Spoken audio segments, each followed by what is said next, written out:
Good afternoon and welcome to the Sunday Tea Show right here on 96.9 ALLFM on your radio, allfm.org, wherever you are in the world, online. You're joined by me, Ruth O'Reilly, delighted to be keeping you company.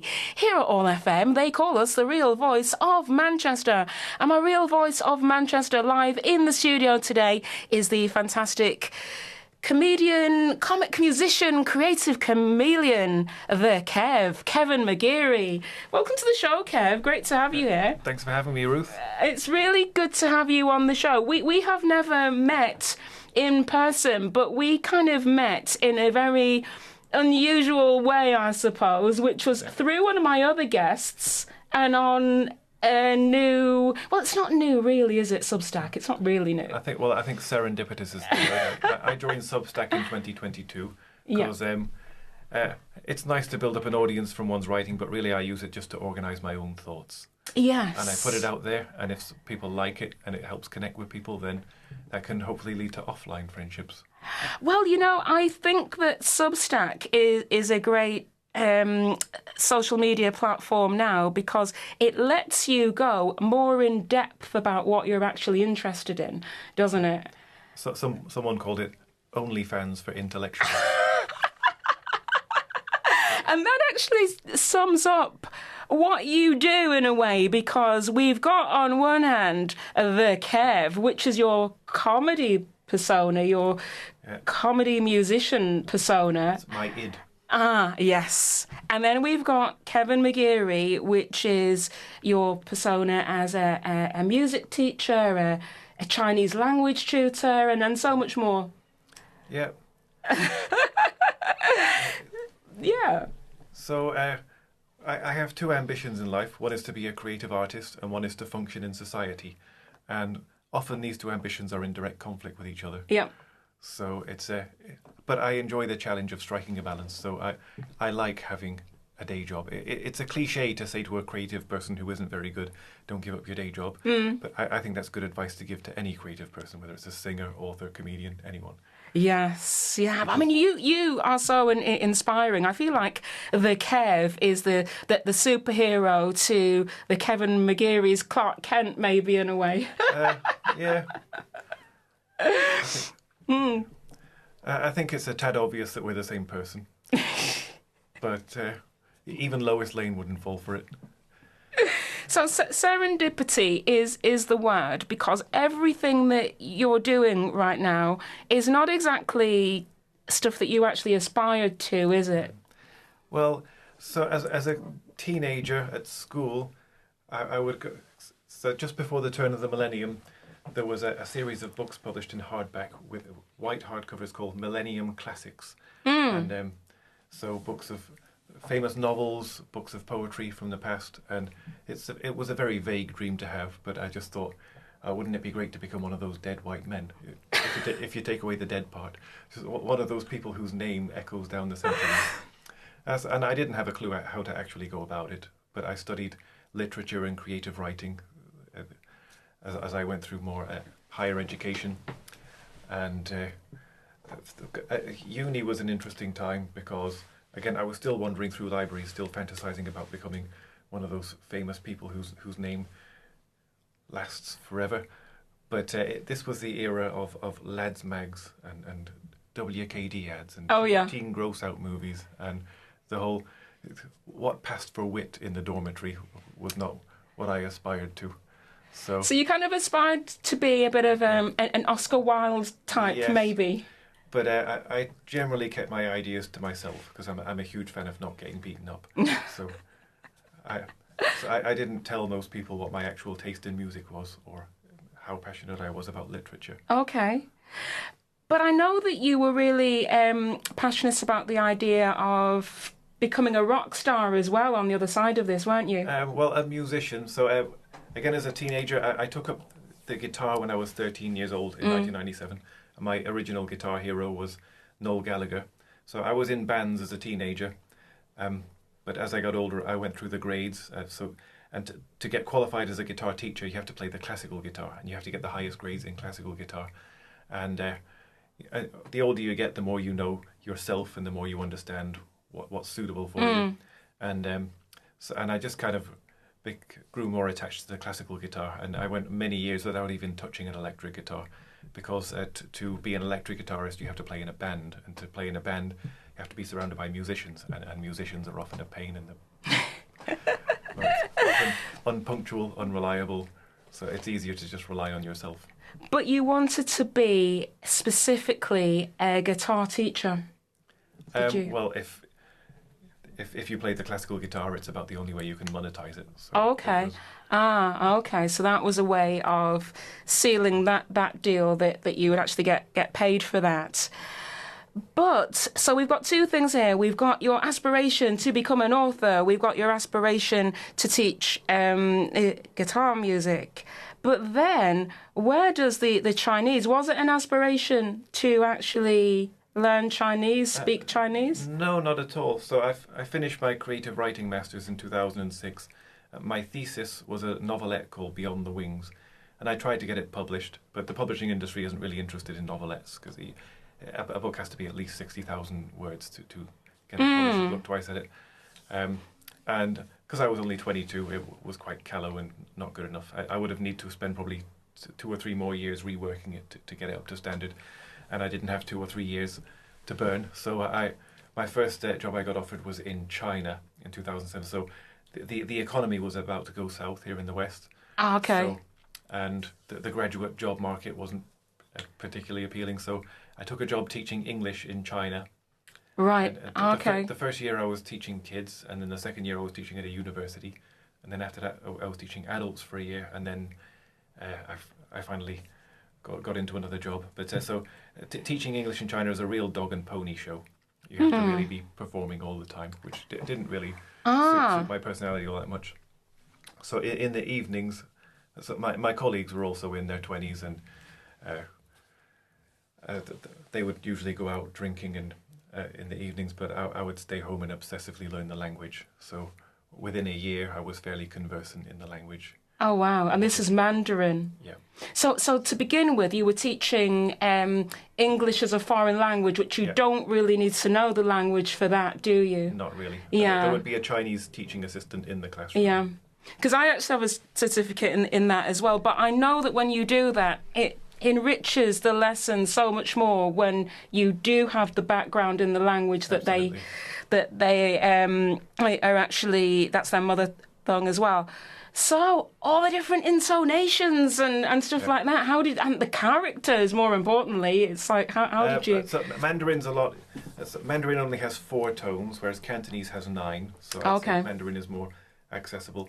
So Cantonese is actually the more authentically Chinese of the two, because Mandarin is influenced by Mongol and Manchu, which are foreign northern languages, really.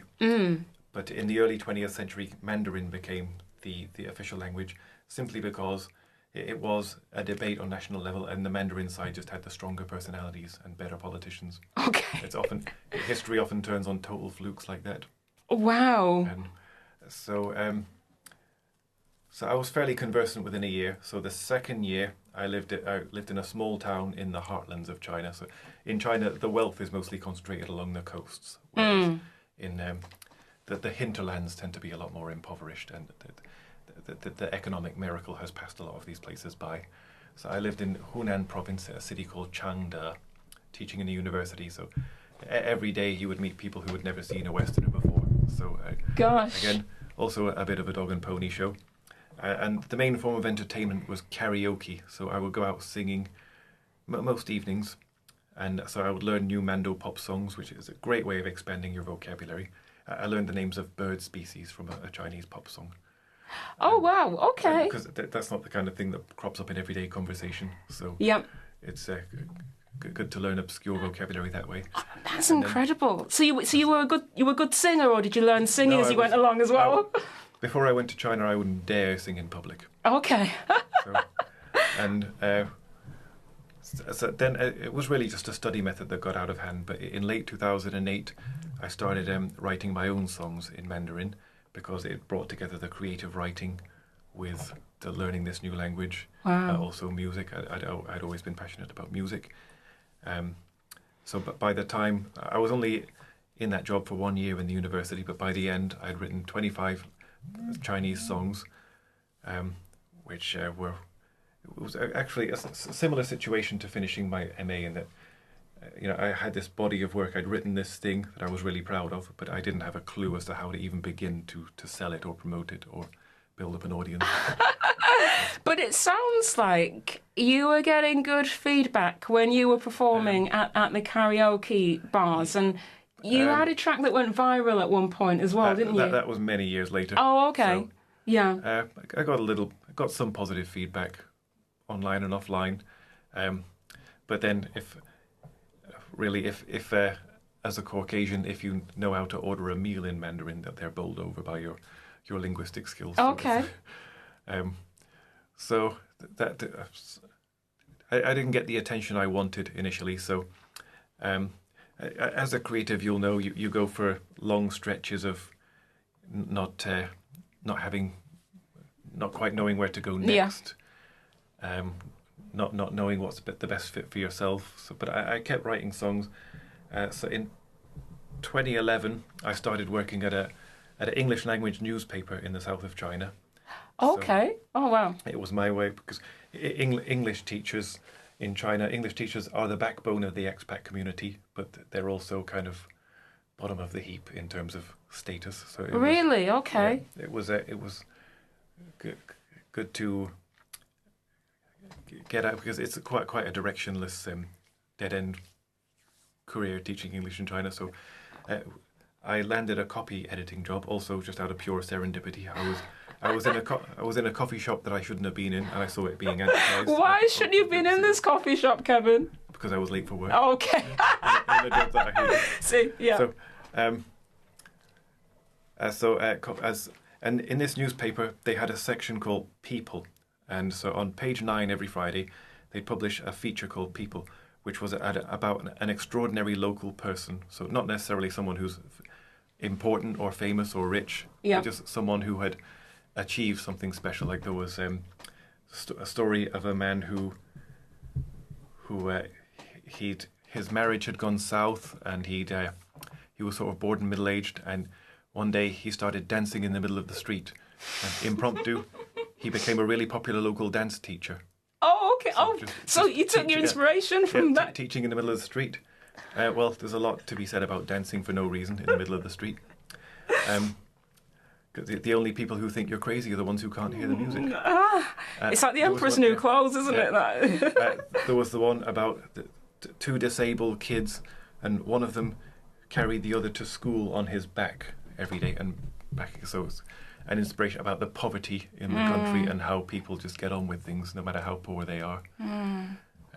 I think that's beautiful. I think we need more of that kind of news now to balance the news that we're hearing daily kind of thing. We need more of that kind of news. Yeah. So reading this People section, I was in my late 20s by this point, and it did make me feel kind of inferior that I was wasting my time because I didn't have any achievements like that to my name.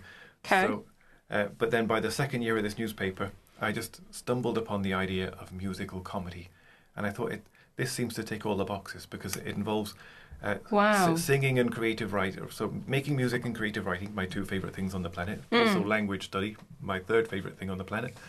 And one thing I'd learned from writing songs in Chinese and trying to win attention and respect was that a Caucasian singing in that language would always be seen as sort of a dancing monkey, and certainly not regarded as a serious artist. So I thought, how do I turn this weakness into a strength? So musical comedy was just the right fit. So in 2012, I had my first creative burst of a musical comedy writing, and by the end of that year, I'd written about 15 songs, most of which. So I ended up scrapping almost all of the serious songs I'd written earlier, because I'd finally found my voice.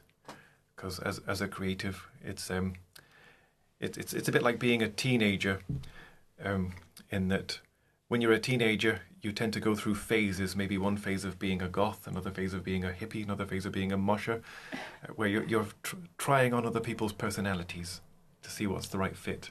And did you have any of those kind of phases, or did you just go straight to this Chinese rock star kind of Persona. There was lots of trial and error along the way.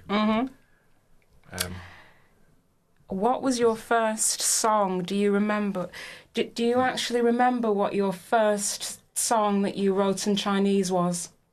The first serious song was just after a breakup, and it was a Chinese. Lyrically, it was more or less a translation of "It Ain't Me, Babe" by Bob Dylan. It's a great song by Bob Dylan about justifying a breakup. And my first comedy Chinese song, there was it's one called "Hao Nan Ren." It's called "Good Man." It's similar to a Canadian comedy song called "Having Fun Is Bad for You." It's hard to describe, but it's about going, because comedy tends to broadly fall into two categories: reversal or escalation. This one was escalation. It was about being a modern man who is respectful toward women and does the dishes and helps look after the kids. Oh yeah. But it's all about just going too far with all of that. Oh, okay. Oh wow.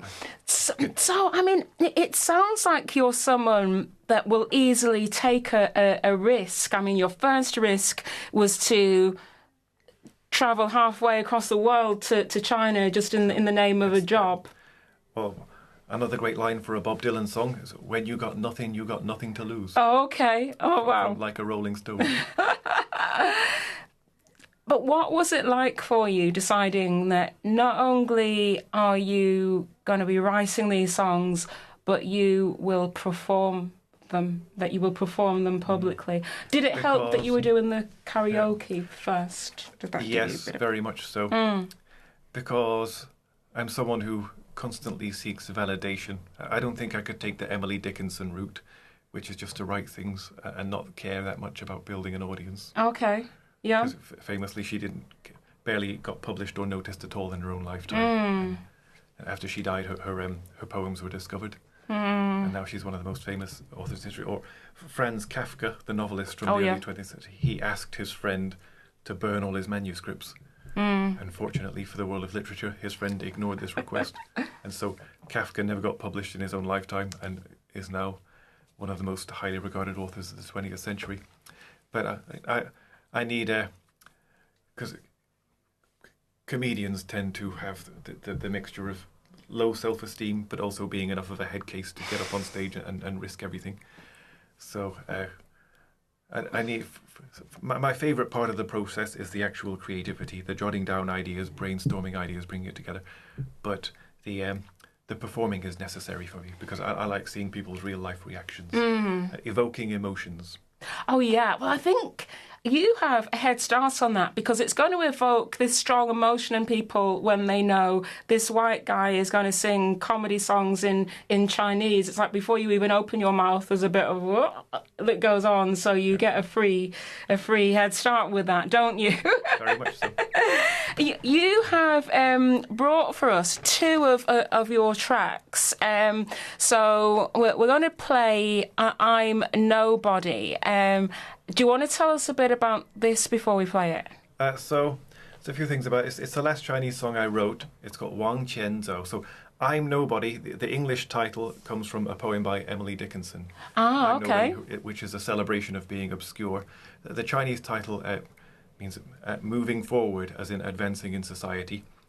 And so it's how does one translate comedy? But the first verse is, back when I was a kid at school, my teachers all said I wouldn't get anywhere in life. And until today, they were absolutely right. And it ends up being about China's tendency to arrest its most high-profile people. So in China, going from the Forbes rich list to jail is practically an escalator. Not necessarily because rich business people are a bunch of crooks. It's just because the laws around white-collar crimes are so complicated. It's almost impossible not to get embroiled. And if you run a massive company and someone 4 or 5 levels below you is breaking the law, then you're responsible, even though you're not aware. and you're not even aware. Wow. There's a famous actress called Fan Bingbing who spent 6 months in China. A famous person can just disappear for 6 months. They won't update their microblogs or their blogs or appear on television. And if you know what's good for you, you don't ask where they went. So that happened with a very famous actress called Fan Bingbing, who's been in some Hollywood movies. So for 6 months, she just disappeared from all media. Right. And then she re-emerged with a grovelling apology for tax evasion. Ah.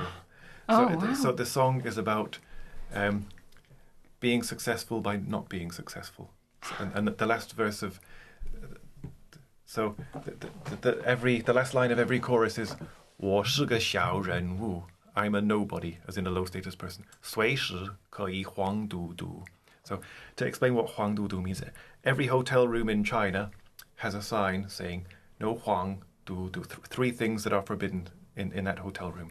So 黄 means yellow, which in practice means prostitution, because what we call a blue movie, they call a yellow movie. Oh, wow. Du as in dupian, drugs, and du as in dubo, gambling. So prostitution, drugs, and gambling. So the chorus is 我是个小人物, 随时都可以黄嘟嘟. So because I'm nobody, I can break whichever laws I want. Aha! So it's a celebration of being unimportant. 小的时候，老师们都说我是个无能的 SB。现在的我认为，他们都说得很对，因为我根本没出息。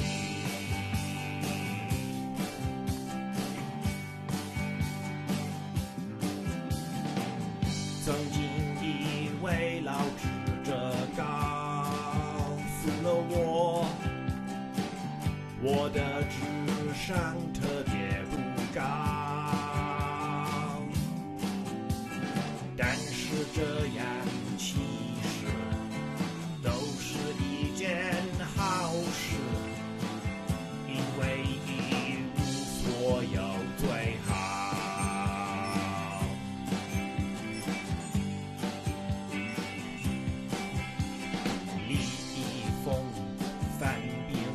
小奸话都被逮捕了。如果我成名的话，我肯定会遭遇这一切。可我是个小人物，随时都可以黄嘟嘟。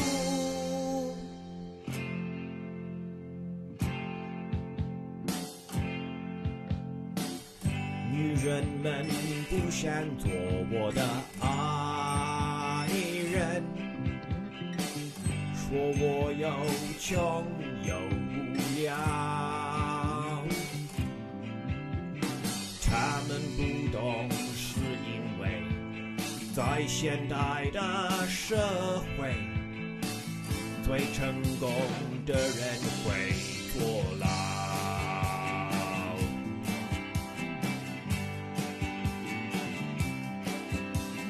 刘晓庆、孙道武、傅政华都被逮捕了。如果我成名的话，我肯定会遭遇这一切。可我是个小人物，随时都可以黄嘟嘟。当每个优秀的人坐牢，我就可以成为领导。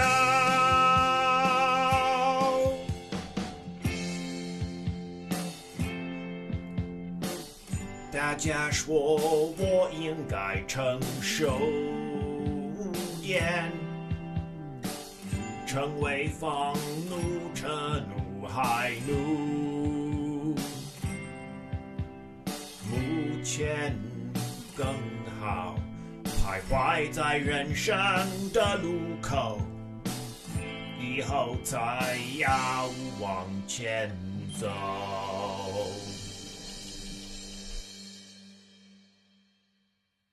That was I'm a Nobody my special guest live in the studio, the fantastic Kevin McGeary, also known as the Kev. I think the Kev is more your creative, comedic name, isn't it, Kev? Yeah, very much so.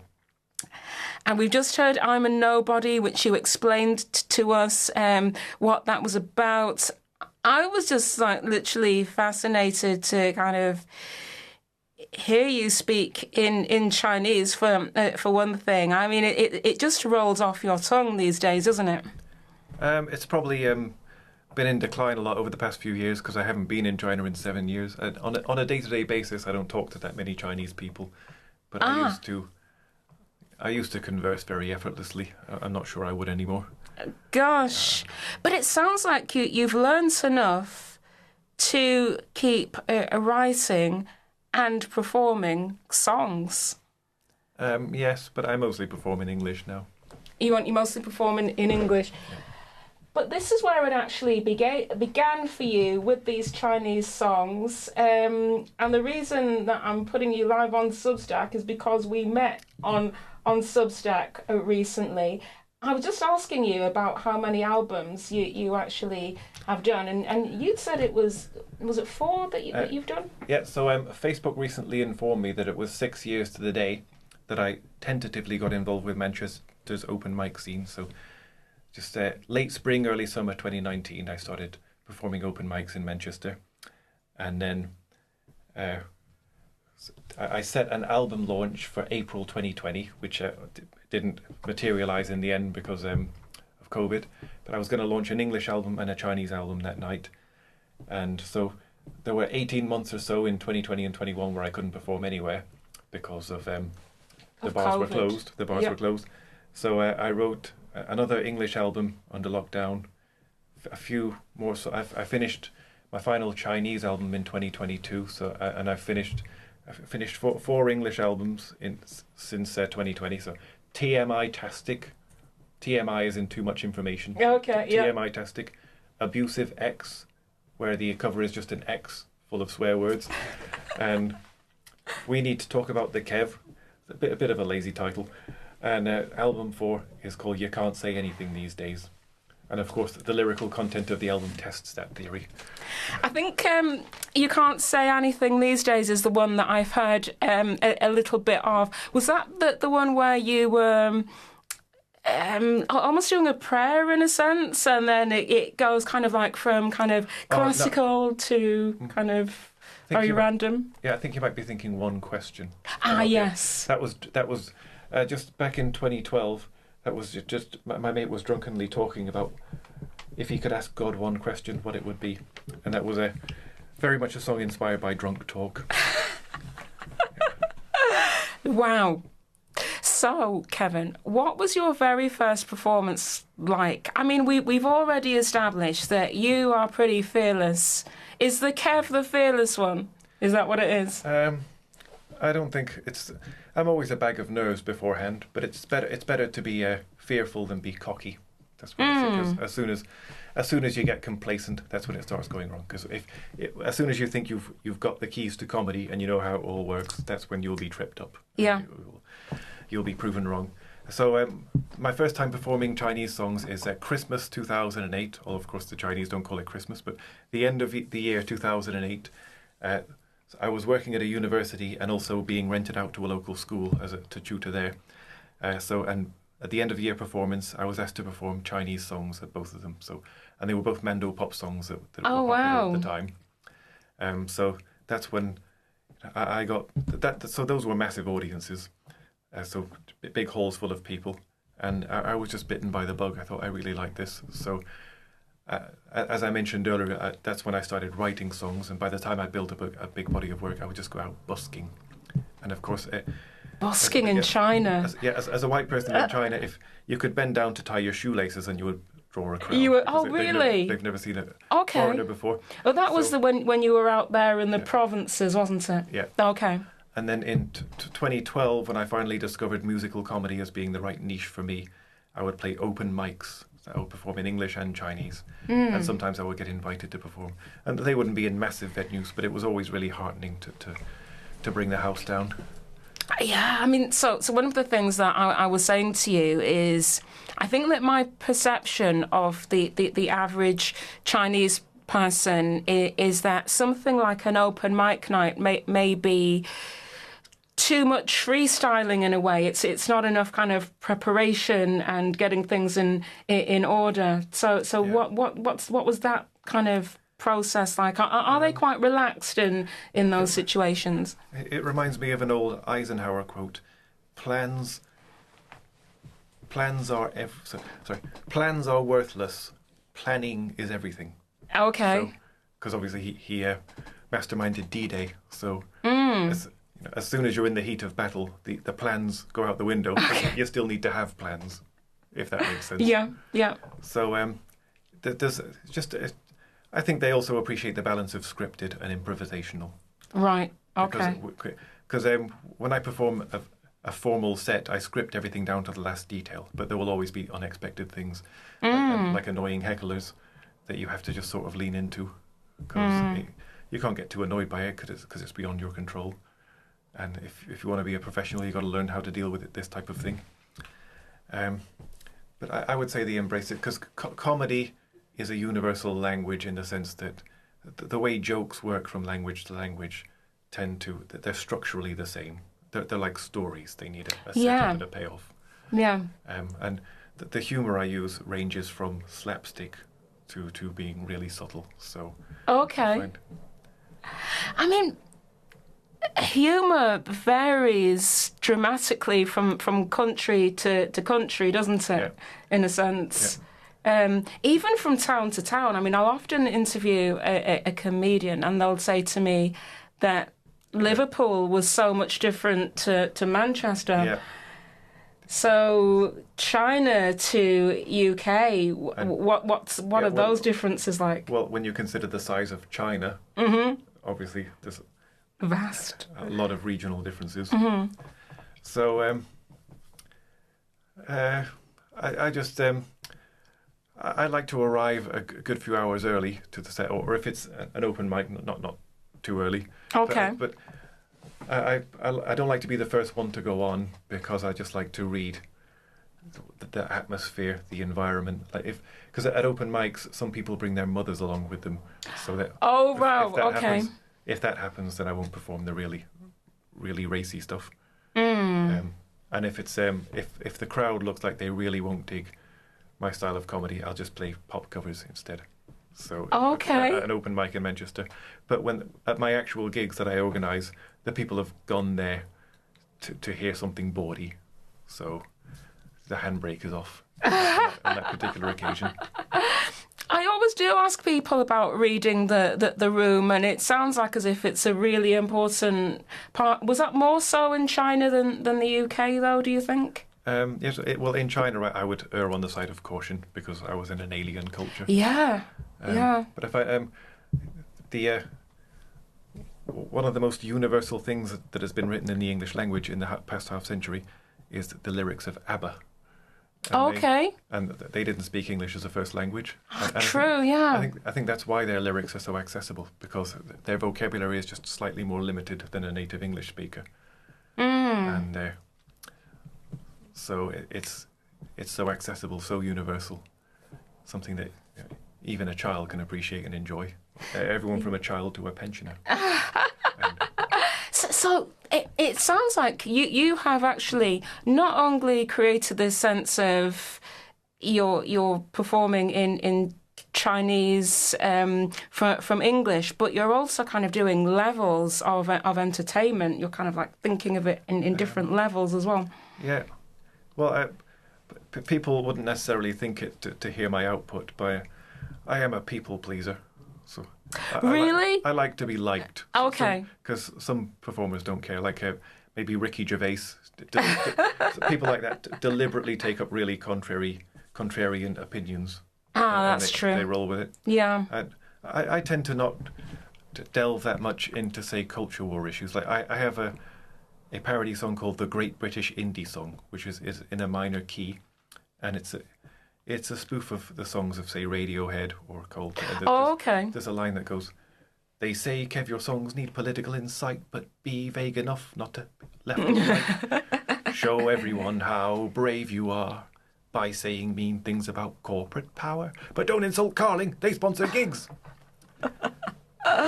Yeah. Even a lot of so-called controversial comedy is really posturing. Okay. But I think when you begin your comedy, was it in China that you begun the comedy stuff as well, or Yes, was that when you actually begun the comedy stuff as well? I mean, we're kind of in this era of cancel culture in a sense, at the drop of a hat. So for you to begin in China, where there's all these restraints, as you were talking about the rules in the first place, just of the country and stuff. Was that a bit nerve-wracking? Or was it a bit like, oh my God, I could literally say the one thing that I don't know they're going to be offended by, and that will be it? Or was it just kind of take a leap? I just took a leap. It's the largest authoritarian state in human history. But as a Westerner, you would be generally buffered from the really ugly side of society, unless say you get arrested for drug possession, then the gloves are off. But I never had to self-censor too much. But in 2021, I actually wrote an English song called "Cancel Me." It's in 12-bar blues. Just to preempt. And so, writing in 12-bar blues is cultural appropriation, is it not? So, and I suppose the general conceit of the song is, if we only listen to artists who were morally upstanding people, then there wouldn't be that much music left to listen to.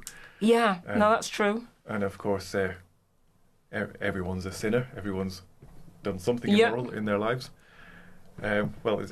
We're veering from cancel culture to a slightly different topic, but I read a really good book recently called Monsters by Claire Dederer, and it's about how to enjoy art made by highly questionable people, like Roman Polanski, Woody Allen.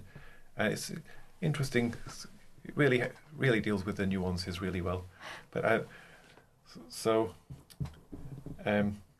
I have this kind of one question always, which is, can we distinguish the art from the artist? You know, like, is there a place for that? It's like here at the radio station, if someone's done something, we're just like, we can't play them anymore kind of thing, but, you know.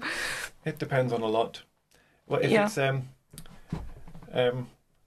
obviously, say, off the top of my head, Frank Sinatra was alleged to have been involved with the mafia, and he treated a lot of people in his life very poorly, but if you listen to his music, well, he's not around to profit from it. So that's true. So same goes for Michael Jackson. Always think about that. There's lots of nuances, and there's no easy answers to it.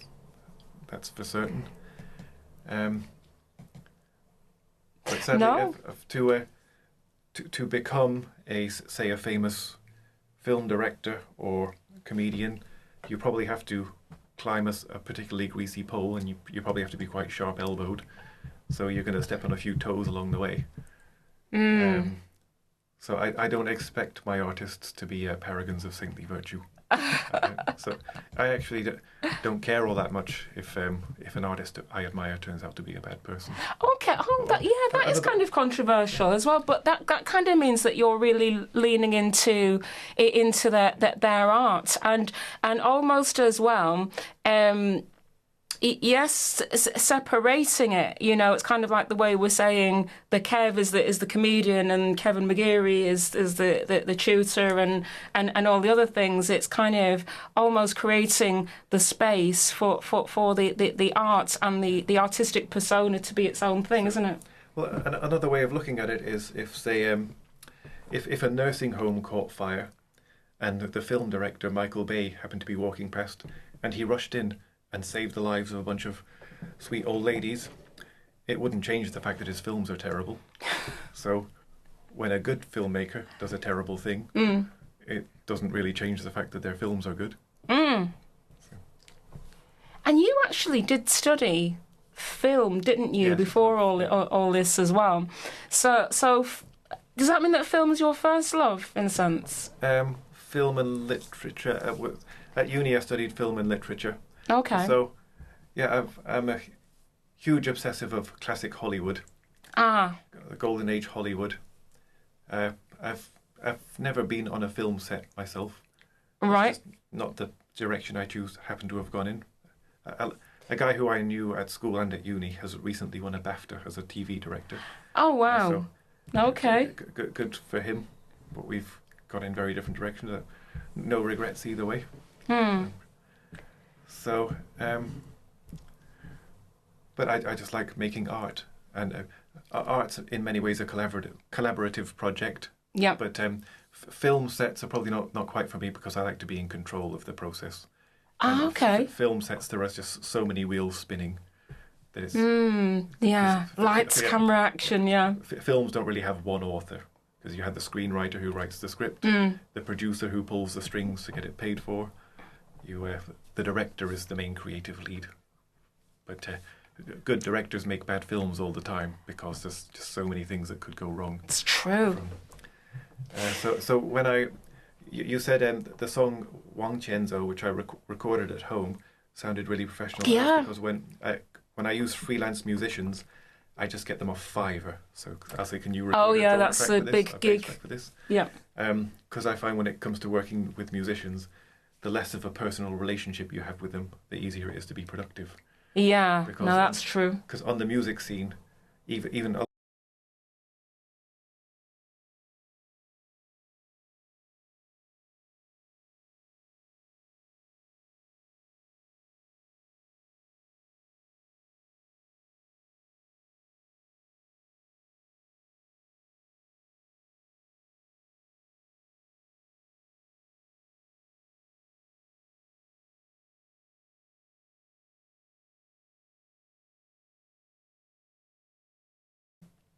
Comedy songs in English these days as well, don't you? it's my main creative activity these days, writing Okay. comedy songs in English. Right. So, because I find I can write about any issue I want from any kind of fresh, exciting angle that takes my fancy. So I enjoy the challenge. Do you write a lot of songs then, or just a few a year kind of thing? Yeah, I'd say I've averaged probably just under 10 a year for the past 5 years. Oh, wow. Okay. So that's a lot of material. Yeah, that is a lot. And you do a lot of different open mic nights quite regularly as well, don't you? Yes, at least once a week. Okay. Because the open mic scene is... I dipped my toe in it 6 years ago, and then the following year it was obviously all interrupted by COVID. But because the open mic scene is full of my kinds of people, talented oddballs on the fringes of society. Because one person who I'm performing with soon, I'm pretty sure he doesn't have a job. He just spends all day posting anti-capitalist memes on social media. Okay. Because I have a day job in a law firm these days, which I can't discuss too much about it, but it's an office I go to during the day. And the people you meet there are fiercely intelligent, impressive people. But I find I'm more at home with people who channel their intelligence into the less utilitarian things like poetry, music, just the arts in general. It's funny, really, because I think a lot of people almost think that if you're a creative, it's a wrong perception, of course, but there's many people that think there's not really a place for poetry. You can't really make that much money from poetry or comedy, or if you're creative, then maybe you're not that intellectual. But I kind of think it's the furthest thing from the truth, really, because it does take a lot of intelligence to kind of find the right kind of, I don't know, outlet for your creativity, for one thing. It's the old Robert Graves quote, there's no poetry in money. So there's no money in poetry, but then again, there's no poetry in money. Yeah. But I discovered, when I was at uni, a Scottish author, academic called Alistair McIntosh, who's not well known, but he's an environmental activist. And he wrote this observation that to understand today's world, you need to pull at a ball of strings. And those strings include politics. You can't really understand the world if you don't understand politics. Economics is another string. Ecology is another string. history, philosophy, the arts, language, and as with any ball of strings, you can't pull one without pulling some of the others. Oh, yeah. As well. And I think the arts, creative writing, are the best way of really bringing it all together. Because if go on. If you want to really advance in a career, you sort of have to single-mindedly focus on that one thing. Whereas in the arts, you can kind of focus on everything. Yeah, no, very well said. I mean, it sounds in a way that your creative writing is the skill that's coming into play that's allowing you to write these songs.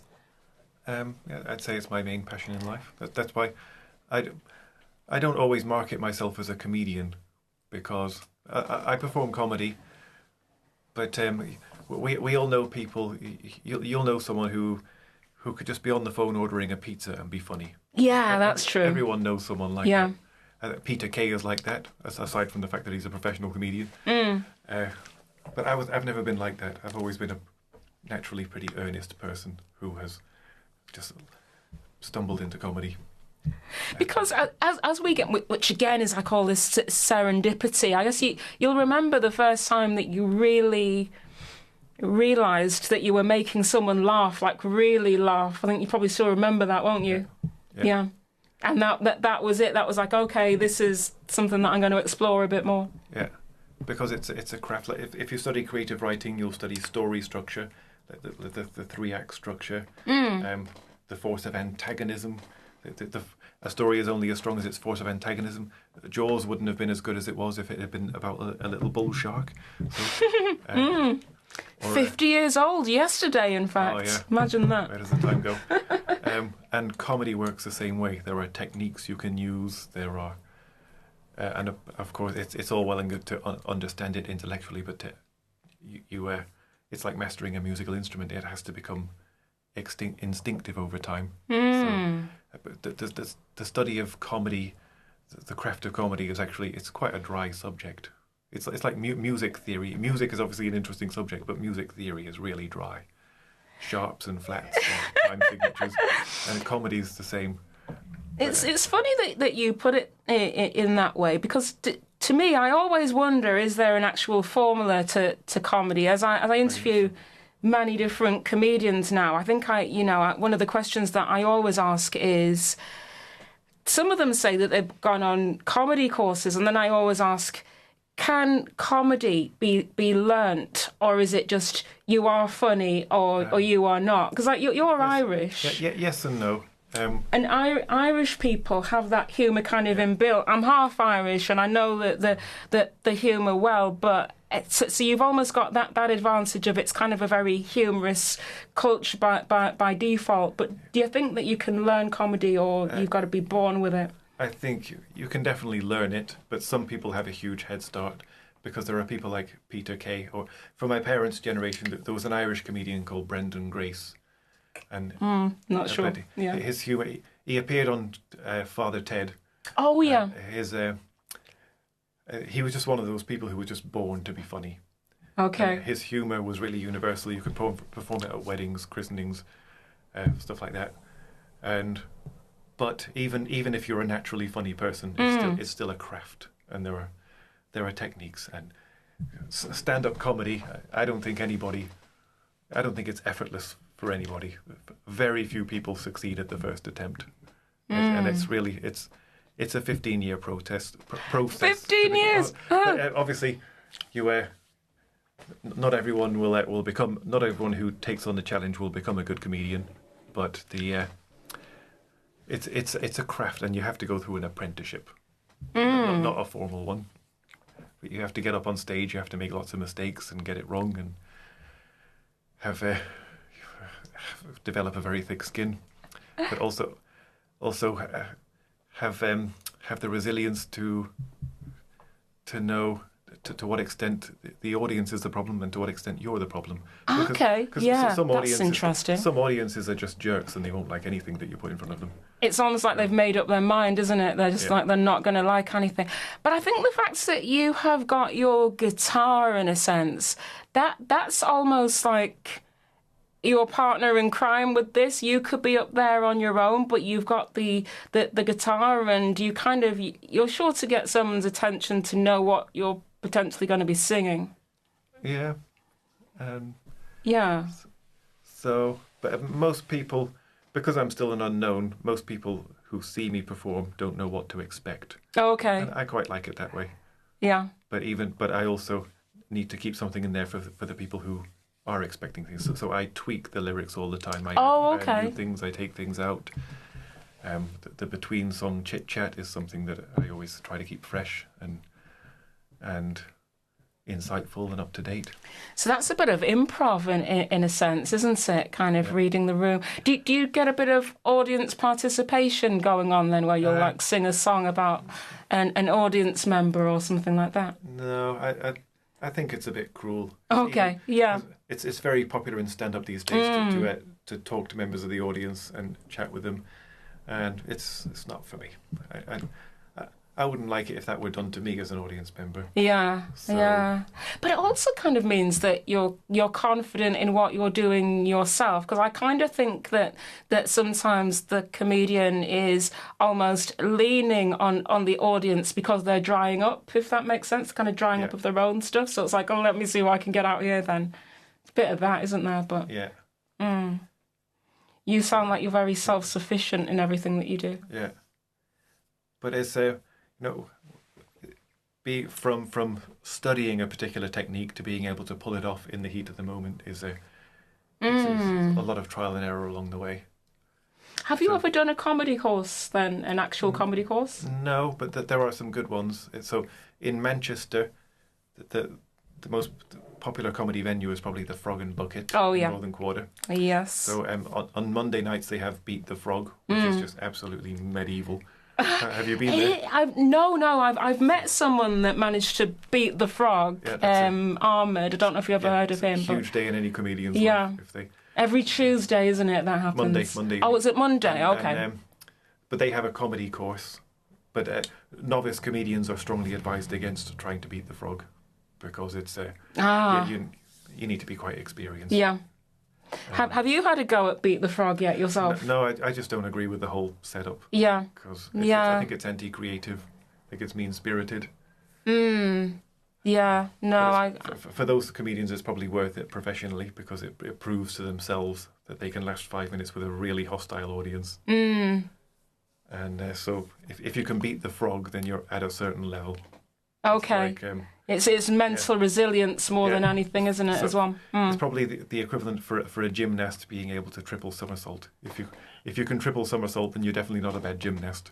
Okay. If you can beat the Frog, then you're definitely not a bad comedian. Well, yeah, there is that. But then, obviously, one of the things that you've said is you've not really tried stand-up without the kind of comedy tracks as of yet, have you? I think stand-up is the higher art form. Stand-up is really difficult to get right, and I love stand-up when it's done well, but I've never really... I think the only way I will become a stand-up is if I gradually phase out the music, which is possible, because my between-song chit-chat is getting better. Okay. And more polished and more professional, so that could gradually lead into pure stand-up. Wow. And on that mic drop, we are at the top of the hour, so there will be more from us at the other side of these adverts. We are live in conversation with the fantastic Kevin McGeary. You're listening to ALLFM 96.9, the real voice of Manchester. If you listen to us, if you've ever had your music played on ALLFM, if we've ever helped you promote your event, or given airtime to your good cause, or if, like us, you just believe that diverse, distinctive community radio deserves to thrive and prosper, please consider donating to the ALLFM Fund. Even if you can only donate 50p, every penny goes towards keeping your favourite shows on air and making sure we continue to provide an excellent service to our community. If you are feeling charitable, just visit www.allfm.org and click on the Donate Now button. Visit www.allfm.org and donate to the real voice of Manchester. Give us all you can spare to keep us on air. Thank you for your support. Good afternoon and welcome back to the second hour of the Sunday Tea Show right here on 96.9 All FM on your radio, allfm.org, wherever you are in the world, online. You're joined by me, Ruth O'Reilly, delighted to be keeping you company. Here at All FM, they call us the real voice of Manchester. And my real voice of Manchester live in the studio right now is the fantastic Kevin McGeary. Welcome to Hour 2, Kev. Great to have you here. Thanks for having me. It's so fun to have you on the show, because obviously a few weeks ago we met via Substack, via one of my previous guests, who's also a guitarist, the lovely Adi Fabola, and one of his favourite words, and mine as well, is serendipity, but it kind of feels that it really applies to you as well. Everything that you do or fell into, in a sense. Because the things I dreamed about becoming were all things like becoming a commercially successful singer or a commercially successful author. Really, to become any of those things, you have to compete with tens of thousands of talented people, many of whom would sell their own mothers just for a chance. So instead of banking on becoming successful, it's just better to go on your own creative journey and just sort of allow things to happen and be uncompromising in your creativity. It sounds to me as if you just decided that this is what it's going to be. I'm going to be in front of audiences. I'm going to almost carve and craft my own niche, in a sense. Yeah, exactly. Like my comment earlier about being a teenager, trying on other people's personalities for fit until you find what's right for you, and you have to sort of define your own voice, if you will. It's like people who want to become authors and write novels. Well, take famous authors from the past century, say Steinbeck, Hemingway, Margaret Atwood. Most people who are familiar with those books, if they read a paragraph of theirs in isolation, they would clock it initially as being instantly as being them. Oh wow! Okay, I'm going to read them now with that kind of lens. You went all the way to doing a creative writing masters, which some would kind of say in itself was a courageous move, because you don't necessarily know where that qualification is going to take you. So it's a lot of time to invest when you're not sure of the outcomes. Well, it's arguable as to whether it even is a qualification. But I was in my early 20s, and nobody tells you that the way to go off the rails is by getting a master's degree at age 22. But considering the nature of the master's degree and the philistinism that you often encounter in the real world, it sort of was, but no regrets. Because in my early 30s, when I was taking a break from music, I wrote a book of short stories set in China, and it's the hardest I've ever worked on any project, because when I started, in theory, I thought I would be good at it, but you read published fiction from well-known authors, and they make it look easy. But when you put pen to paper, often so my attempts were really callow and shallow. And well, I was going to ask you if you were an author. So you are actually an author. Have you published that, or is it just for yourself? So I started just as I was turning 30 in February 2014. Okay. And so I would read established authors, and often think, if this is a standard I have to reach, then just forget about it. But so I would write it for 2 hours a day. I would write fiction. Right. So sometimes it would just be free writing, sometimes it would be brainstorming ideas, sometimes it would be actually putting paragraphs together. And eventually, so because I viewed it more like as when you're studying a foreign language or a musical instrument, you're not going to have mastery from day one. No. So I just worked at it, bled onto the page every day, and 3.5 years later, I finally got my first acceptance letter. Oh, wow. So that was with traditional, you went down the traditional publishing route as well then, it sounds. Just sort of magazines, so that yeah. None of them paid much at all. But It's never about that for an author, is it? But still, if you're devoting hundreds of hours a year to something, then it's good to have something to show for it. Oh, yeah. Yeah. And, so I got 7 short stories published initially, but I don't write Brilliant. fiction anymore, and I've got no plans to write new fiction because it takes too much out of me. Right. Because writing songs, it's also hard work in some respect, but it feels like it never ceases to feel like a play. Well, yeah.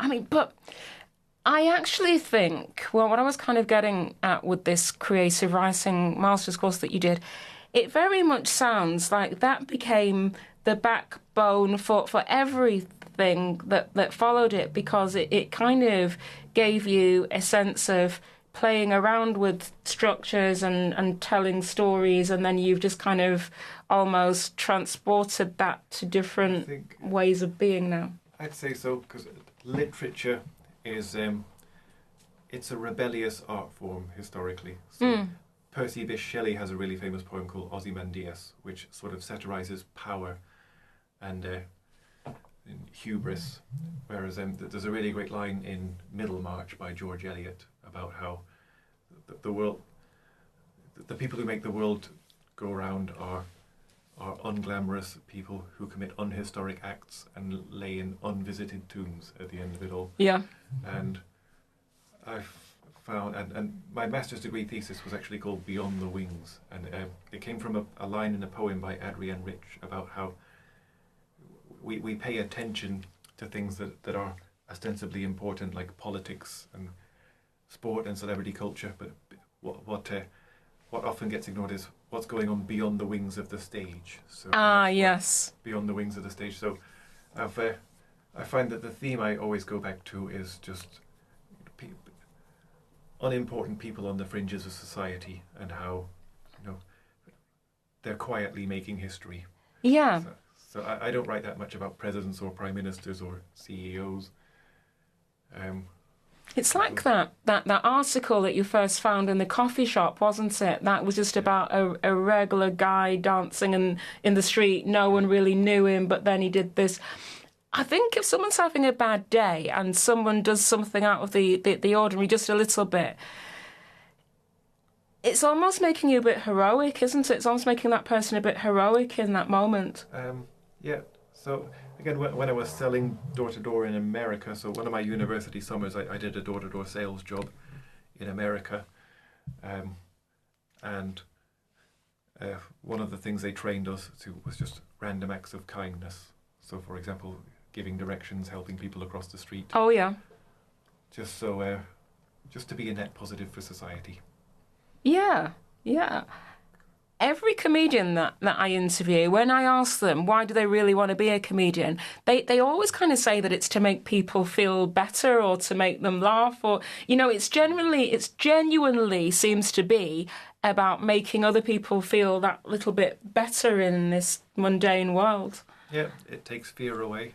It bursts bubbles. It challenges pomp and pomposity.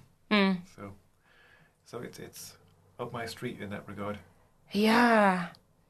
You grew up, you were like a teenager in the 90s, weren't you? Yeah, I have a song called Voice of a Generation, an English song about that. It's about being a child of the 80s and a teen of the 90s. Yep. And meeting the world in the 2000s. So. In some ways, I think that it's easier to be creative in this world than it was then. Back then, it was like, oh, what can you do with that? Or what? But almost the world is set up for all that now. Do you think so? To be a creative. So when I started writing songs in my early teens, I would use a 4-track, which is, by today's standards, really primitive technology. So, and record onto a cassette tape. So you would record the guitar on one track, then the vocals on another track, and then whatever else you might have, like bass or percussion. And so I would record at home, and then I just did that. But if I wanted to blow up and build up an audience, I'd have to record on a cassette tape using primitive technology, send it to A&R people at record companies, and they would have a massive slush pile, and they would only have a matter of minutes to listen to each one. Yep. in the hope of spotting talent. So it's definitely a lot easier to get noticed with new technology. Because you can put yourself out. You don't have to wait for someone to say that sounds good enough so for someone to hear it. You can just be out there straight up. Exactly. Yeah. Wow. And obviously, the internet is a very competitive space, and there's a line in a song by the Manic Street Preachers. Well, there's lots of lines in songs by Manic Street Preachers that resonate strongly with me. But one of their songs, "This Is Yesterday," the line goes, "The only way to gain approval is by exploiting the very thing that cheapens me." And that was written in the mid-90s, but it applies a lot today, because to get noticed online, you could write literary essays, or you could share really nuanced political opinions, or you could dance on TikTok, or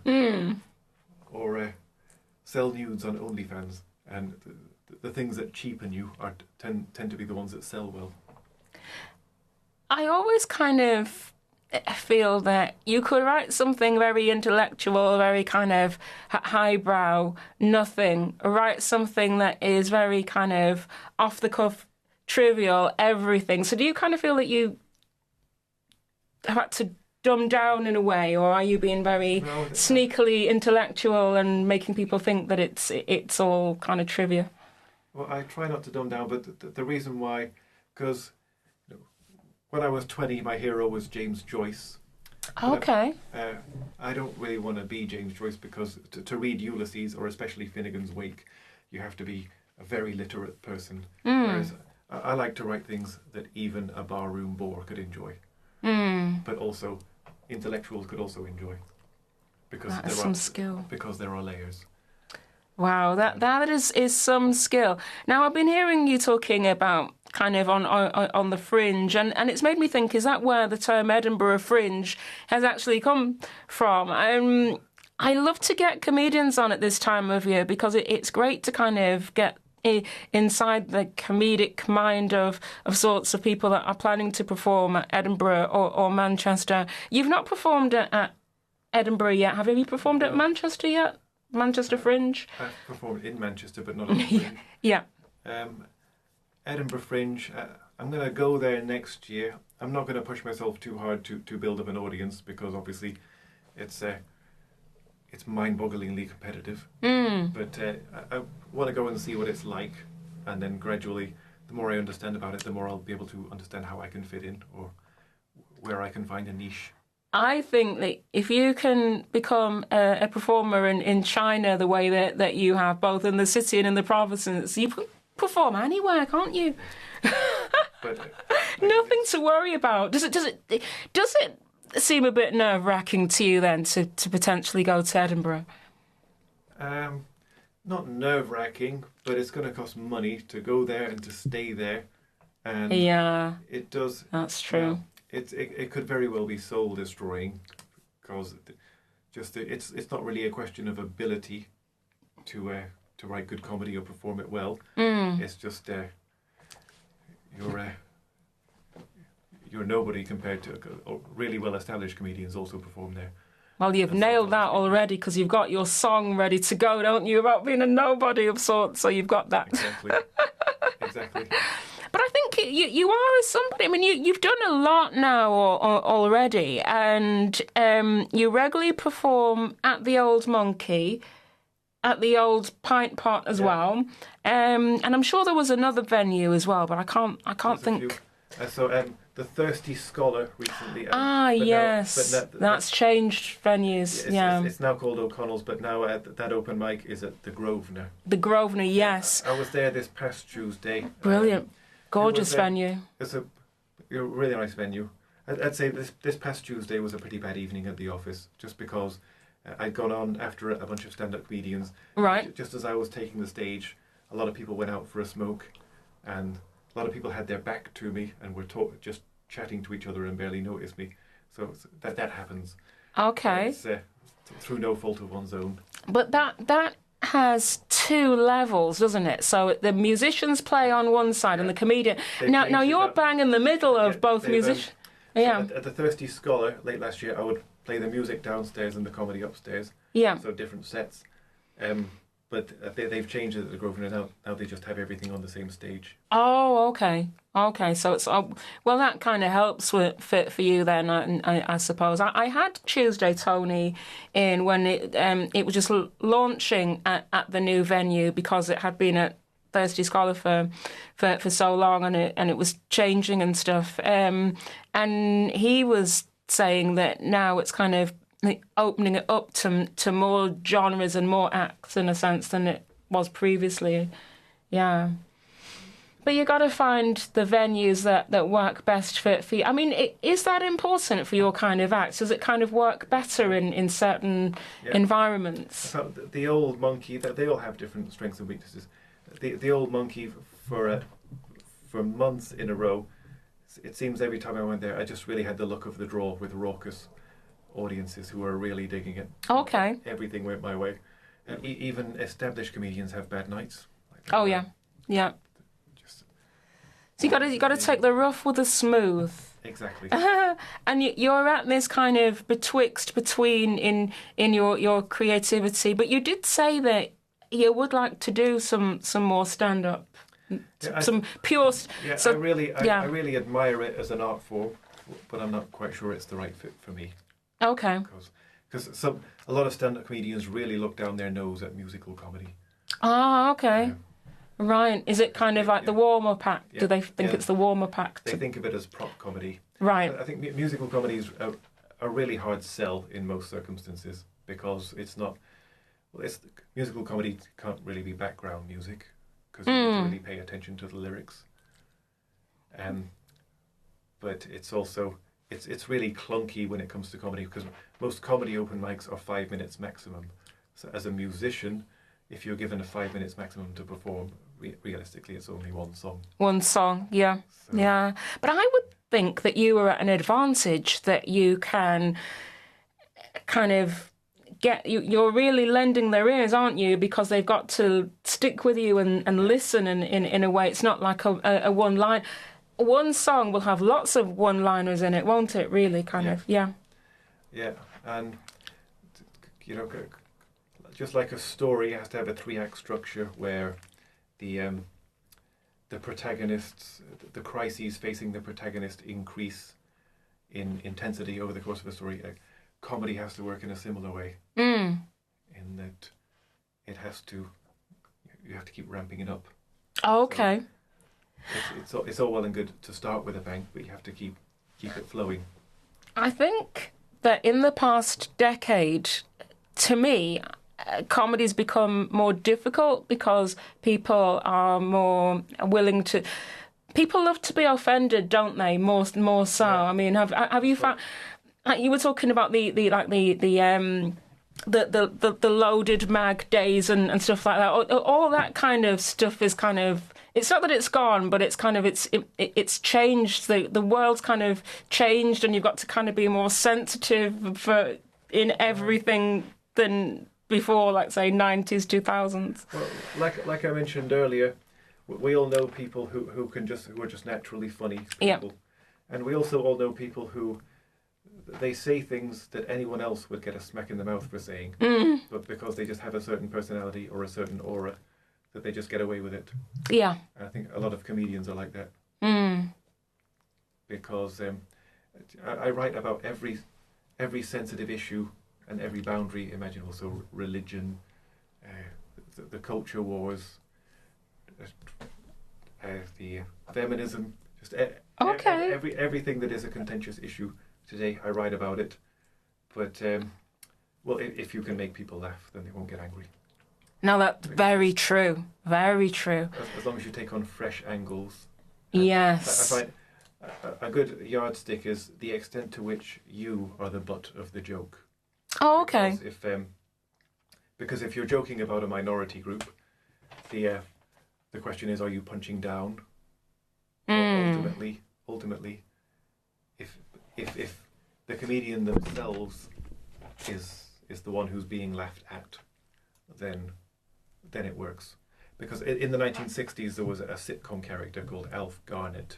Oh yeah, Who was a total bigot.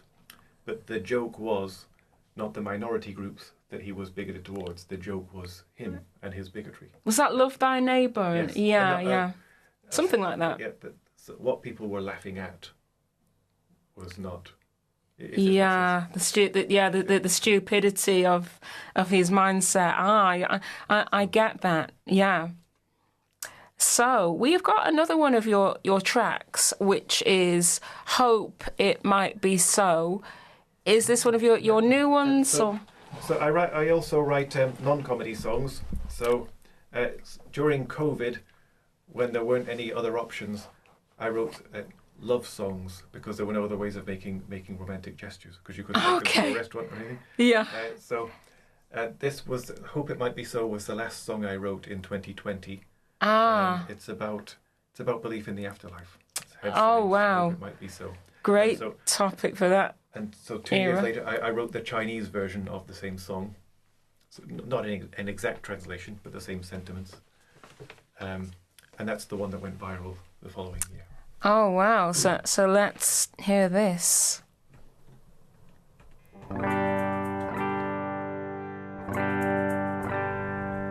有时候人生充满遗憾，难得幸福或者平安。我还是相信有个爱我的天主，虽然他见过我的聊天记录。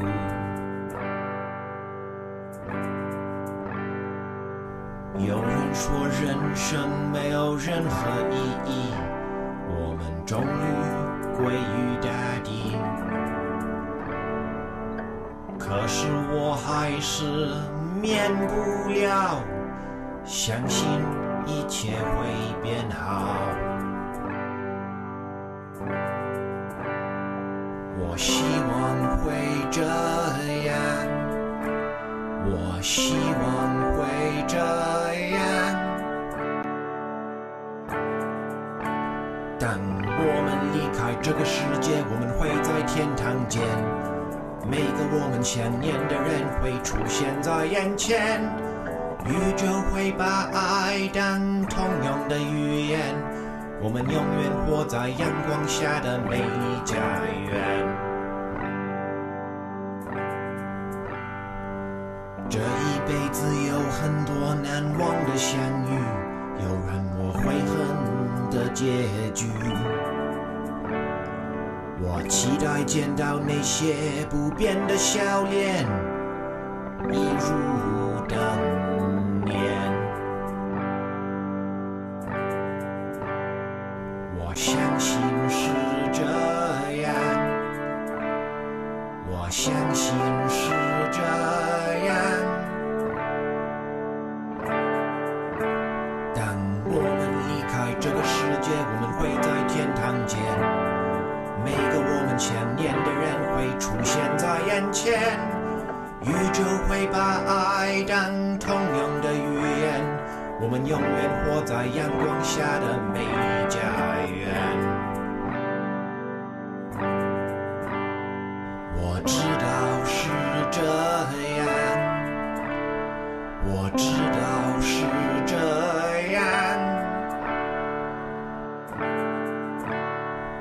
沧海桑田，现在我们失去过很多特别的人，我们忘不了他们，就让我们此刻给他们热烈的掌声。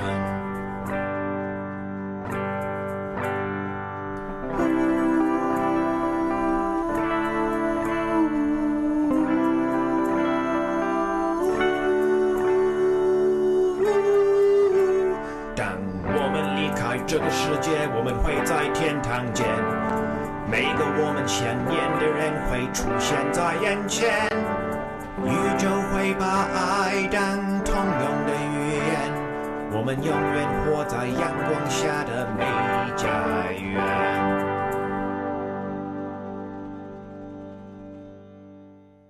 Beautiful. I mean, that was Kevin McGeary singing in Chinese.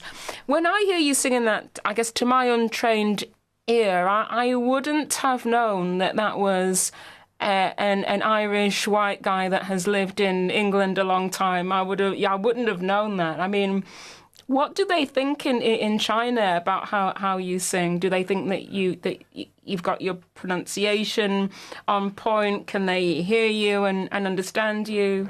That one has always got really good feedback because it's not a silly song. It's about belief in an afterlife. And although it's officially an atheist country, there's still a strong belief in an afterlife. Right. In the early days, so when I performed at karaoke's, people who weren't necessarily paying attention would turn around and look at me, and I think that's because there were imperfections with my pronunciation. But gradually it got better. But the main reason why I turned to comedy songwriting was because if there are problems with your pronunciation, it just adds to the comedy. Right. Okay. And one of the things that you said that I loved was you turned any potential weakness into a strength through comedy. Yeah. Yeah. So that's amazing. Yeah. Because, like I said, I was hardly in a position to be throwing a tantrum saying I'm a serious artist.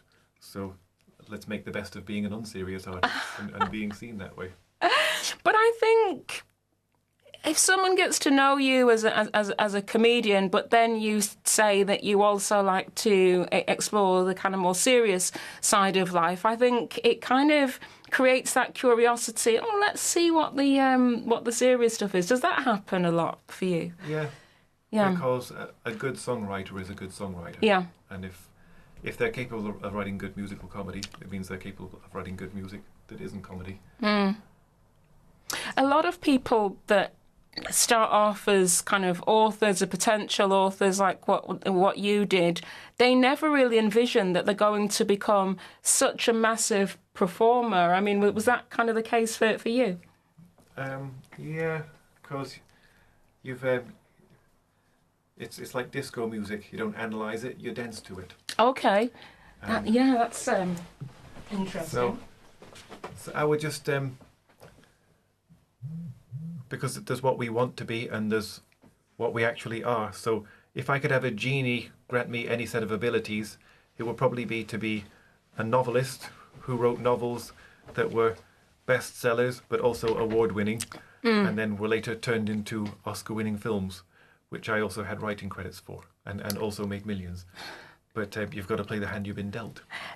All of that could still happen, Kevin. I can imagine a Netflix company, production team picking you up and saying that there's a movie or a series to be made here about you coming from Ireland. Were you living in England or Ireland at the time when you? So I went to uni in England. Oh, okay. I was based in England.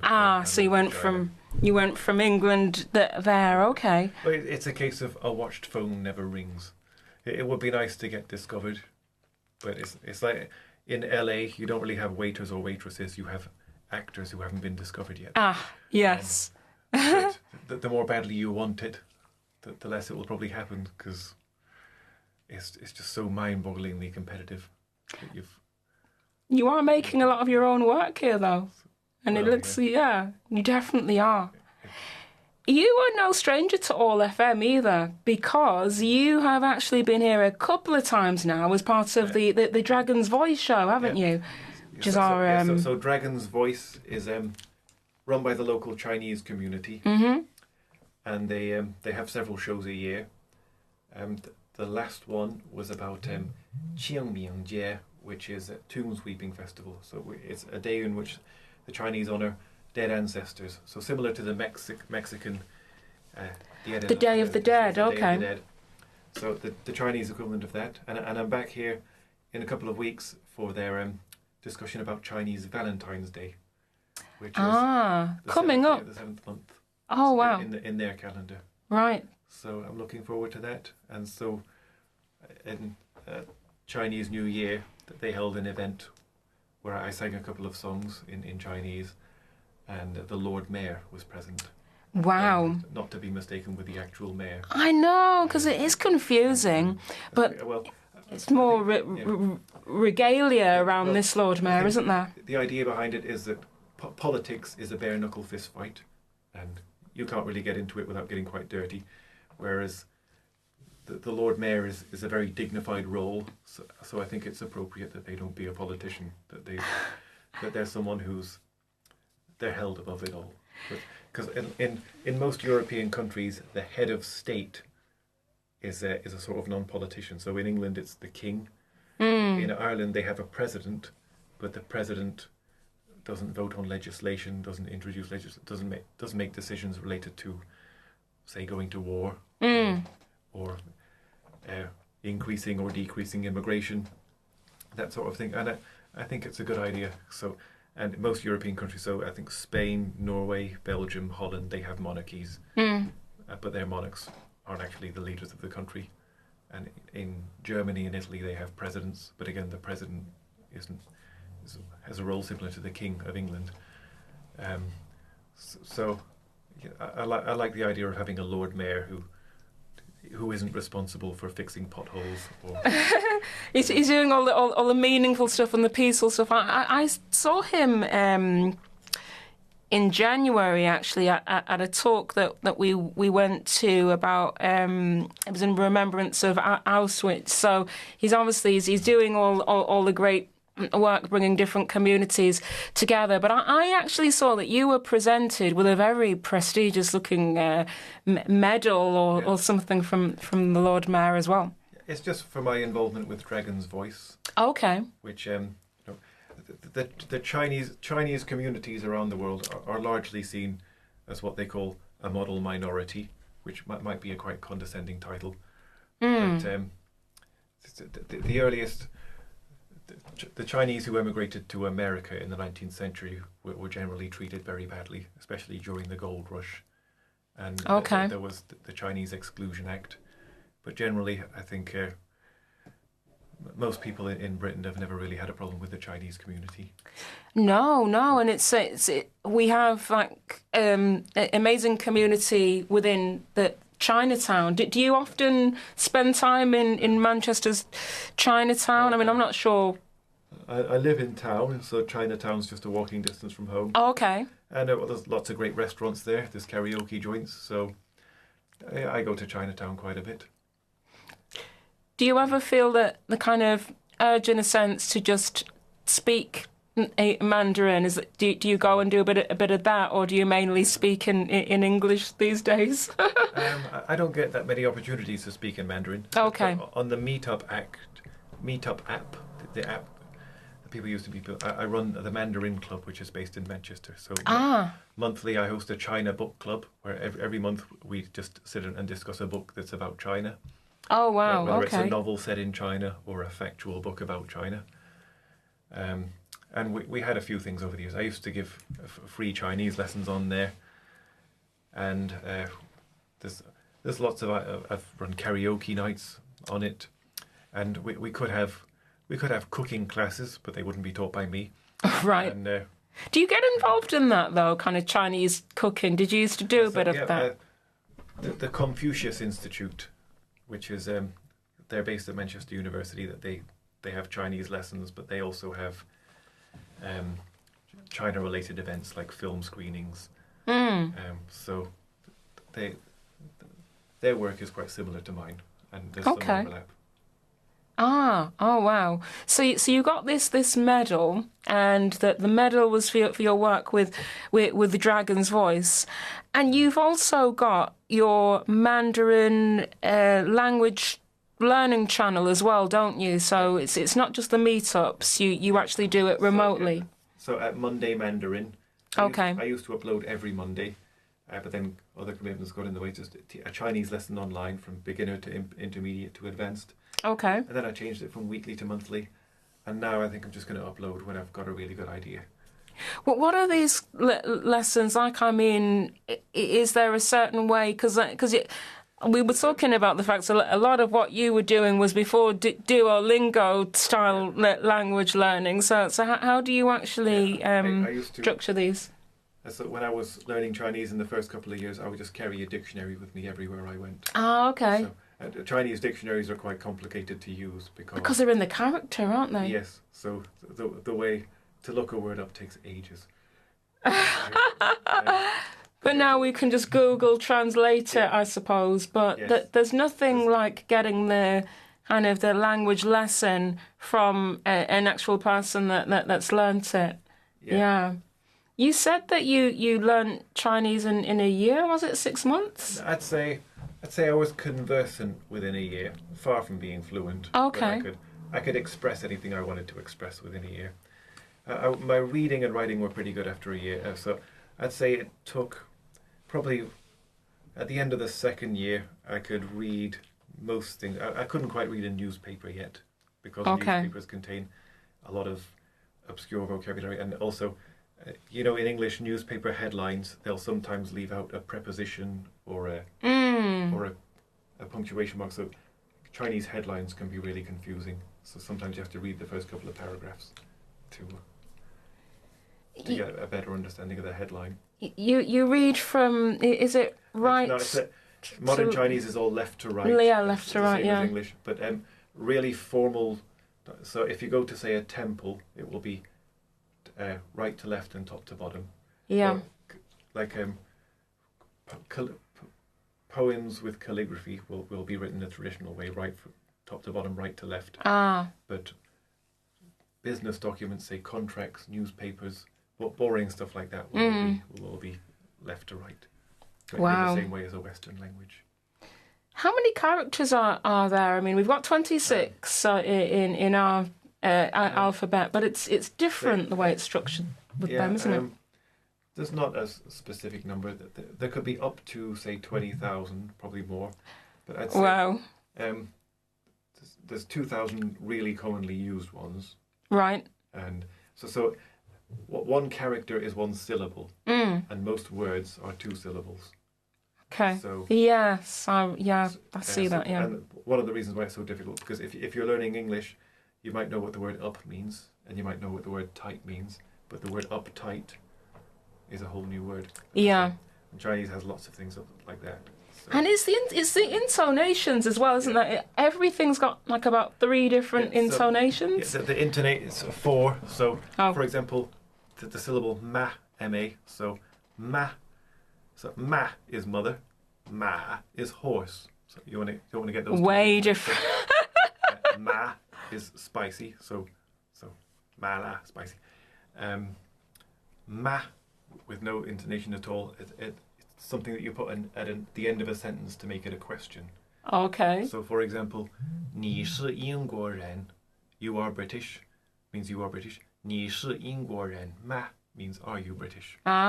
So that's how most Chinese humour stems from homonyms, words that sound really similar. Right. Also, most Chinese superstitions, because you know the way 4 is an unlucky number in China. Is it? Okay. So, 4 is the number 4. 死 is to die. Okay. So that's where it comes from. Oh wow! And it's also how political dissidents keep ahead of censors on the internet. So for example, 和谐 means to harmonize, as in to take something offline because it's politically on PC. Whereas 和谐 means river crabs. So they would type river crabs instead of, and they always just keep one step ahead. Because in China they tried to, when the Me Too movement broke out in late 2017, the Chinese establishment wasn't too keen on a lot of powerful men being publicly exposed. Oh yeah. So they repressed it.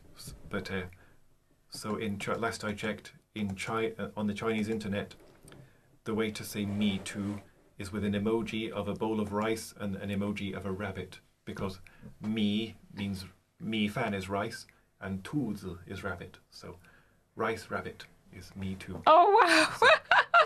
So if you want to expose a powerful man who's done something wrong, you write rice rabbit. It seems to me that there is so much humour that you can yield just from the Chinese language translation alone, even without all the other jokes that you do. Wow, that's incredible, really. But yeah, so you've got this Mandarin channel, and then you've got your comedy channel, which is your reels from your performances as the Kev, isn't it? Yeah. And then we've got Kevin McGeary for the guitar lessons as well. Kevin McGeary Guitar. Oh, okay. It'll contain guitar lessons, pop covers, classical guitar covers. Wow. So people are getting all that from you for free online. You're just putting them up as tutorials? But it's documentary proof that I am who I claim to be. Because it's all well and good to have a CV or a qualification, but people need to... Because if I were to tell an employer that I was a comedy singer in China and was on television and the radio, they'd look at me funny. Don't tell show kind of thing. Is that your real reason for doing it then, in a sense? I find it rewarding, and it would be nice to have a bigger following, but again, a watched phone never rings. Yeah. It's better just to put it out there and hopefully connect with the right people. Yeah, well, but you are kind of getting out there. I know that you do lots of different international podcasts as well. You get a lot of interest from the States and a few other places as well. I would be miserable if I couldn't create. If I couldn't be a creative, I would hate it. But I'm also really grateful for my job in a law firm because it helps me. It pays for it all, puts a roof over my head. It's all well and good being an artist. Being a starving artist is massively overrated. Not the life for me. Which I know that was kind of one of the things that you wanted to talk about. How difficult do you think it would be if you decided that you were going to give up your day job? Just going to give up your day job to... That would be really jarring because at this point, writing comedy, it feels like play. But if it became a job, I would have to meet deadlines and please my employer, whoever my employer would be. Yeah. Having an office to go to during the day gives you structure, gives you something to jump out of bed for at 6 a.m. So I find out I need that structure and discipline of being part of society. And another thing is, to write insightfully about society, you need to be part of society. To be inside it, yeah. So you need to overhear what the Americans call water cooler conversations. Oh yeah. I think we call them coffee machine conversations. Yeah, and yeah. When you're at a law firm, you'll overhear someone say, "Oh, I love her to bits, but she's just no good at defending in murder cases." Amazing lines. Wow. I mean, one of the amazing things that you said was that you switched to comedy to be taken seriously, which I thought that was incredible. Yeah. To embrace the fact that I would never be taken seriously. Right. To find my voice, if you will. So do you comfortably now call yourself a comedian, comfortably call yourself an artist? What's your actual name? I call you a creative chameleon, but what's your title for yourself? When I joined the open mic scene, I would specifically ask the host not to introduce me as a comedy act. Oh, okay. I didn't have the confidence yet. Now I don't mind people introducing me as a comedy act because I think I've done enough with comedy because as well as on YouTube I've put myself performing hundreds of jokes, just plain jokes. Guy walks into a bar type jokes, which are another... I think they're a much maligned form of comedy, but when done well, they're really good. But also slapstick. I write comedy sketches, and they tend to... would you do them in between your songs then? Yes, so when I have an album as a playlist on YouTube, I'll put them between the songs. Right. Because it was... Some famous music acts have done it over the years. The Fugees had an album in the 90s called The Score, one of the most popular albums of the 90s. Ah, yes. And it became... the Score by the Fugees with Wyclef Jean and Lauryn Hill. It had between song comedy skits. Those are kind of interlude-y things, yeah. Yeah, I revisited them recently, and they haven't aged well. Let's put it that way. Yeah. The sexual politics, the racial politics, decidedly pre-Me Too, and pre-George Floyd. It was of its time, but I guess that's where you come in to kind of update it and put your own spin on it. Yeah, well, of course, it's highly unlikely I'll ever write anything that sells as well as the score, or even 1/10 as well. But I don't think my stuff will age as badly because it's satirical, but also it keeps an eye on history. The song "Cancel Me," the whole, it's about how no one is really in a position to be pointing the finger when it comes to never being problematic. I get that. It's a case of let he who is without sin cast the first mean tweet. Yes. But you've got a new album coming out soon, haven't you, Kev? It's come out recently. It's okay. Called, you can't say anything these days. Could I safely play any of those tracks on that particular album? Because it doesn't sound like I could. Probably not. I would say no, because most of them will contain swearing, or if not, references to something that's very controversial.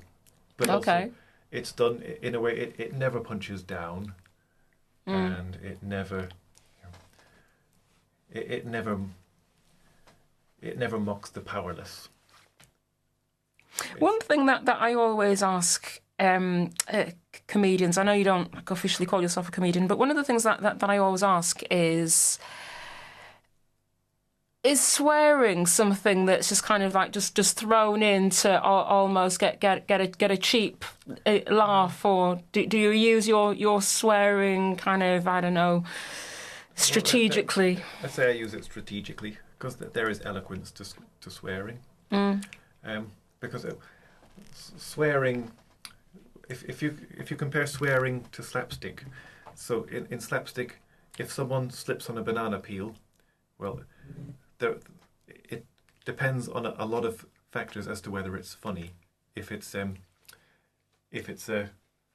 80-year-old woman who suffers from Alzheimer's, then it's definitely not funny. If it's a particularly pompous person who's giving a lecture on how to have dignity in public, then it is funny. So swearing can be funny. It usually isn't, or most people who try to be funny with swearing fail. So, but if it's well placed, and if it's jarring in the right way, then it does work. A comparison is, the film Airplane. Oh yeah. It's one of the most laugh-a-minute films. Yeah. What's his name? Leslie Nielsen. Yeah. So every minute there's about 20 jokes. Yeah. And there's a scene, I think it's the first film, where these two guys are talking on the plane, and the flight attendant can't understand them. And little old lady comes by and says, "Excuse me, I speak jive." Oh. You know that scene? Yes, I remember that, yeah. Because the incongruity of a middle-class woman speaking jive to these words, that's why it works well. Yeah, well, no, it sounds like you've earned your stripes to... No, it's just like sometimes I think, they're not getting any laughs, so they just put a swear word in just in the hope of something, and I will laugh at that stuff in the right circumstances, but sometimes when I look at comedy almost as a calculation formula to the success of a laugh, I kind of think, has that swear word just been thrown in there? So yeah, as if given the choice, if I had a genie grant me a wish, I would be a highbrow novelist and an Oscar-winning screenwriter, but that's not the hand I've been dealt. So if I could, I would prefer to be a Donny Osmond type. Just a wholesome person that anyone could enjoy, from children to pensioners. Yeah. But that's just not the hand I've been dealt. So I lean into what I am. Well, I think it's very inspiring the way that you manage to kind of turn anything that you perceive as a weakness into your biggest strength. I think there is something to that. It's the old Obama quote, "Don't let the perfect be the enemy of the good." When he was trying to introduce universal health care to the US, what it ended with, Obamacare, the Affordable Care Act, was heavily compromised and more like an insurance, but it's also at the same time better than nothing. Oh yeah. When it came to providing a social safety net. Exactly. No, your perspective on creativity is amazing, and you said that one of your rock star inspirations was Noel Gallagher. So are you going to go to see Noel Gallagher of the Oasis? Are you going to go and see it? I haven't got a ticket. If I pull strings, I could probably get one. Just as a cultural moment, it would be a great thing to not miss. Yeah. See what happens, I guess. You know who you remind me of, though? It's not Noel Gallagher. It was actually the guy that from the Divine Comedy. Neil Hannon. Oh, okay, yeah. The kind of the song, yeah. because he typically doesn't do classical love songs or anything like that. He kind of writes about the most obscure kind of topics as well. He writes about things that aren't traditionally in songs. Yeah. So yeah. Famously, their biggest hit was probably the National Express. Oh yeah. And not something that would normally inspire. And even the things mentioned in the lyrics are quite trivial. Yeah. Yeah. But then again, nothing's trivial when you look closely enough at it. That's true. The William Blake, one of his greatest poems, because to see a world in a grain of sand and a heaven in a wildflower, to hold infinity in the palm of your hand, and eternity in an hour. So, whereas he saw the world in a grain of sand, but I see the world in the Manchester open mic scene. Ah, yes. Well, you did a love song to open mic scene as well, didn't you? That's one of my favourite ones. So I wrote that in 2020 when I couldn't see my friends. Yeah. Because we were all locked up in our house. So I performed it. So, remember in summer 2020 when pubs were sort of tentatively reopening. So it was never going to end well. Tricky kind of time, yeah. But you can't blame people for trying. Yeah. They would hold outdoor open mics because you weren't allowed to be indoors. How was that for you? Was that better than nothing again, I suppose? Better than nothing. When I performed that song the first time, that was my all-time favourite on-stage moment up to that point. I've had ones since then that I liked even more. Yeah. No, I love that because it was so unexpected that's what and that's exactly what comedy is, isn't it? The kind of unsuspecting thing being what you say, and that was a very good example of it. Yeah. But we're almost at the end of the show now, so very quickly, where can people see you next and catch you again on ALLFM? So my next headline gig is at the Old Monkey on September 20th. That's a Saturday evening. Okay. So, and the opening acts will be Gavin the Goliath, also a local musical comedian, and Dr. Yad and his cat on drums. So Yad's just one guy, but he's Tuesday Tony's right-hand man, so you've probably met him. I haven't met him, but I've heard about him. I've only met Tuesday Tony, yeah. And I'll try to squeeze in one or two other acts as well. And I'm always about on the open mic scene, and on YouTube, I'm The Kev Music 84, and on Instagram I'm The Kev 84. Brilliant! It's been great to meet you in person, away from Substack, to find out all about your different roles within the creative landscape. And let's see what's next for you. I imagine that you're going to get a film. I don't know why, but I just feel as if you're going to end up in a film role all of a sudden. I feel like anything could happen for you. As I wrote in one Substack, there's a line in Cool Runnings, the feel-good film about the bobsleigh team, where John Candy says, "A gold medal is a wonderful thing, but if you feel inadequate without one, you'll feel inadequate with one." And I think fame and fortune is the same. Very true. It would be nice to have fame and fortune, but it shouldn't be your motive. You should be an artist for the sake of being an artist. Great advice for any creatives out there. So thank you so much for being part of the show today. Thank you, dear listener, for listening. I've been Ruth O'Reilly. Next week, our special guests live in the studio are the team from Lev Squarefest in Hour 1, Manchester Fringe participants Idol Complex in Hour 2. So do stay tuned, and there'll be more from ALLFM for the rest of the evening. The lovely Mike Corrie will be with you from 7 o'clock with his rock and roll show. Till next time, take care of yourselves. Bye for now.